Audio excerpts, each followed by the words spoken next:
और अपराध टॉप 9 में आज बात करेंगे हमीरपुर में कैसे पुलिस की कस्टडी से भागा आरोपी और पेट्रोल पंप पर कर्मचारियों ने बदमाशों को कैसे दबोचा। इसके अलावा हम देखेंगे दिल्ली में क्यों हुआ डबल मर्डर और गाजियाबाद में किस बात पर चली गोलियां। देखिए ये तस्वीर हिमाचल प्रदेश के हमीरपुर की है। वीडियो में पुलिस हिरासत से अचानक आरोपी भाग निकलते हुए दिखाई देता है। पुलिस कर्मी भी दौड़ाकर उसका पीछा करते हैं। युवक पर बुजुर्ग की जान लेने की कोशिश का आरोप है। पुलिस ने आरोपी को पकड़ लिया है। आजमगढ़ के जहानागंज में प्रेम प्रसंग के शक में ग्रामीणों ने एक युवक की बेरहमी से पिटाई की है। वीडियो सोशल मीडिया पर वायरल है। घटना से हड़कंप मचा हुआ है और पुलिस की चुप्पी को लेकर सवाल उठ रहे हैं। अभी तक घटना को लेकर कोई कार्रवाई नहीं की गई है। यूपी के अमरोहा में दो बाइक सवार पेट्रोल पंप कर्मी से पैसे छीनने की कोशिश करते हैं। पेट्रोल पंप कर्मी बदमाश का हाथ पकड़ लेता है। कुछ और कर्मचारी आते हैं और बदमाशों को काबू में कर लेते हैं। फिर पुलिस को बुलाकर दोनों को पुलिस को सौंप दिया जाता है।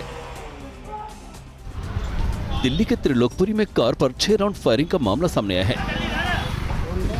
स्कूटी सवार 3 लड़कों ने कार पर फायरिंग की और उसे जलाने की कोशिश की।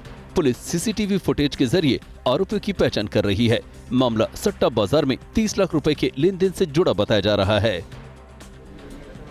दिल्ली के नवी करीम में दोहरे हत्याकांड ने सनसनी मचा दी है।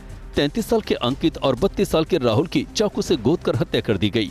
पुलिस ने आरोपी पुनीत को गिरफ्तार कर लिया है। पुलिस के मुताबिक मामला प्रेम संबंध का है। गाजियाबाद के क्रॉसिंग रिपब्लिक में गोलीबारी और चाकूबाजी में 3 युवक घायल हुए हैं। एक लड़की को भी चोट आई है। पुलिस के मुताबिक टॉयलेट को लेकर हुए विवाद में ये घटना हुई। पुलिस ने मामला दर्ज कर जांच शुरू कर दी है। महाराष्ट्र के कल्याण में 60 साल की महिला की हत्या और लूट का सनसनीखेज मामला सामने आया है। पुलिस ने आरोपी को गिरफ्तार करके 1 लाख का सोने का मंगलसूत्र और बाली बरामद की है। महिला की हत्या गलत दबाकर की गई। आरोपी पहले भी हत्या के मामले में जेल जा चुका है। जम्मू कश्मीर के कुलगाम में सुरक्षा व्यवस्था बढ़ा दी गई है। पुलिस की नेशनल हाईवे 44 पर वाहनों की सख्त चेकिंग जारी है। हाल की घटनाओं की वजह से ये अभियान चलाया जा रहा है। केंद्रीय गृह मंत्री अमित शाह भी आज जम्मू कश्मीर के दौरे पर जाएंगे। राजस्थान के कोटा में नीट एग्जाम की तैयारी कर रही छात्रा के सुसाइड का मामला सामने आया है। पुलिस के मुताबिक छात्रा डिप्रेशन में थी। मामला दर्ज करके जांच की जा रही है। इस साल कोटा में सुसाइड की ये 10वीं घटना है। और रामनवमी की टॉप 9 खबरों में आज आपको दिखाएंगे कोर्ट के बैन के बावजूद शोभा यात्रा में कहां पर लहराए गए हथियार और नागपुर में सुरक्षा के कैसे इंतजाम। इसके अलावा बात करेंगे संभल के ताजा हालात कैसे। देखिए आज पूरे देश में रामनवमी का त्योहार मनाया जा रहा है। कड़ी सुरक्षा के बीच शोभा यात्रा निकालने की तैयारी हो रही है। अयोध्या में विशेष इंतजाम है। एक दिन पहले से ही श्रद्धालुओं का पहुंचना शुरू है। राम मंदिर के मुख्य गेट पर श्रद्धालुओं पर सरयू के जल से छिड़काव किया गया। करीब 12 बजे रामलला का सूर्य तिलक होगा। हावड़ा में रामनवमी जुलूस का ये नजारा एक दिन पहले का है। हिंदू संगठनों की इस शोभा यात्रा में त्रिशूल और तलवारों का प्रदर्शन किया गया। ये तब हुआ जब कलकत्ता हाई कोर्ट ने रामनवमी के जुलूस में हथियारों के प्रदर्शन पर रोक लगाई थी। वहीं बसंत पूजा के पंडाल में तोड़फोड़ के आरोप में स्थानीय लोगों ने सड़क जाम किया। बंगाल के पश्चिम मेदिनीपुर भी रामनवमी के जश्न में सराबोर है। विश्व हिंदू परिषद ने एक दिन पहले बाइक से शोभा यात्रा निकाली। शहर को भगवा झंडों से सजाया गया है। वहीं दुर्गापुर में भी त्योहार मनाया जा रहा है। सुरक्षा के कड़े इंतजाम किए गए हैं। महाराष्ट्र के छत्रपति संभाजी नगर में रामनवमी के मद्देनजर कड़ी सुरक्षा व्यवस्था की गई है। 3500 पुलिसकर्मी और विशेष बल की टुकड़ियां तैनात की गई हैं। बीते साल रामनवमी के मौके पर यहां सांप्रदायिक हिंसा भड़की थी। कई इलाकों में शांति कमेटी की बैठकें हुई। मुस्लिम समाज ने शोभा यात्रा का स्वागत करने का ऐलान किया है। रामनवमी पर नागपुर में पोद्दारेश्वर राम मंदिर से शोभा यात्रा निकलने वाली है। 4000 से ज्यादा पुलिस कर्मियों की तैनाती की गई है। हाल ही में हुए नागपुर दंगे को देखते हुए सुरक्षा के कड़े इंतजाम किए गए हैं। मुख्यमंत्री देवेंद्र फडणवीस, केंद्रीय मंत्री नितिन गडकरी समेत कई नेता शामिल होंगे। महाराष्ट्र के रायगढ़ के मानगांव शहर में रामनवमी के उत्सव की धूम है। पूरे शहर को भगवा रंग में रंग दिया गया है।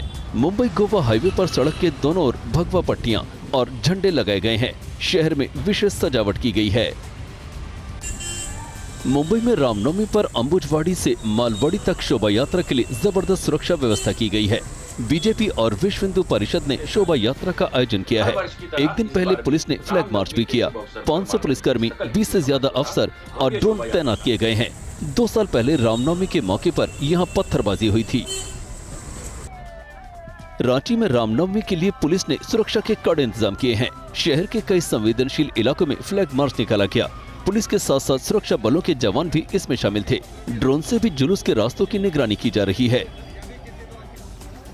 यूपी के संभल में जामा मस्जिद के सामने पुलिस चौकी बनकर तैयार है। आज रामनवमी पर चौकी का उद्घाटन किया जाएगा। चौकी की दीवार पर बनी पेंटिंग लोगों के आकर्षण का केंद्र बनी हुई है। रामनवमी से पहले पुलिस ने कई इलाकों में फ्लैग मार्च किया। और देश की जो टॉप 9 खबरें, इसमें आज हम बात करेंगे रामेश्वरम में बने देश के पहले लिफ्ट रेल ब्रिज की और वक्त संशोधन कानून पर तेजस्वी यादव ने क्या कहा। और इसके अलावा देखेंगे मणिपुर हिंसा के 2 साल के बाद मैथई कुकी समुदाय की बैठक में क्या हुआ और श्रीलंका क्रिकेटर से पीएम मोदी की जो बात हुई है, ये खबर भी आपको दिखाते हैं। आज रामनवमी पर रामेश्वरम में देश का पहला वर्टिकल लिफ्ट रेल ब्रिज शुरू होगा। पीएम नरेंद्र मोदी इसे हरी झंडी दिखाएंगे। 2.5 किलोमीटर लंबा पंबन ब्रिज ट्रेन और शिप दोनों के लिए तैयार है। इस पुल को 550 करोड़ से ज्यादा की लागत से बनाया गया है। इसके अलावा पीएम मोदी कई परियोजनाओं का उद्घाटन और शिलान्यास करेंगे। वहीं रामेश्वरम के प्रसिद्ध रामनाथ स्वामी मंदिर में दर्शन के लिए जाएंगे। राष्ट्रपति द्रौपदी मुर्मू ने वक्फ संशोधन विधेयक 2025 को मंजूरी दे दी है। अब ये कानून बन गया है।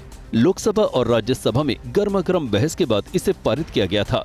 सरकार का कहना है कि ये सुधार ऐतिहासिक है, जबकि विपक्ष इसे असंवैधानिक बता रहा है। सुप्रीम कोर्ट में भी इस बिल को चुनौती दी गई है। उधर आरजेडी नेता तेजस्वी यादव ने वक्फ संशोधन बिल पर कहा है कि जब हमारी सरकार बनेगी तो इसे कूड़ेदान में फेंक देंगे। सरकार बना करके इस कानून को कूड़ेदान में फेंकना। सीए एनआरसी का भी हम लोगों ने प्रस्ताव जो है भेजा था कि नहीं भेजा था कि किसी भी कीमत पे हम लोग सीए एनआरसी को बिहार में लागू नहीं होने देंगे। सब लोगों ने पास करके भेजा था। बीजेपी का आज 46वां स्थापना दिवस है। देश भर के पार्टी कार्यालयों पर झंडा फहराने के साथ कई कार्यक्रम आयोजित किए जाएंगे।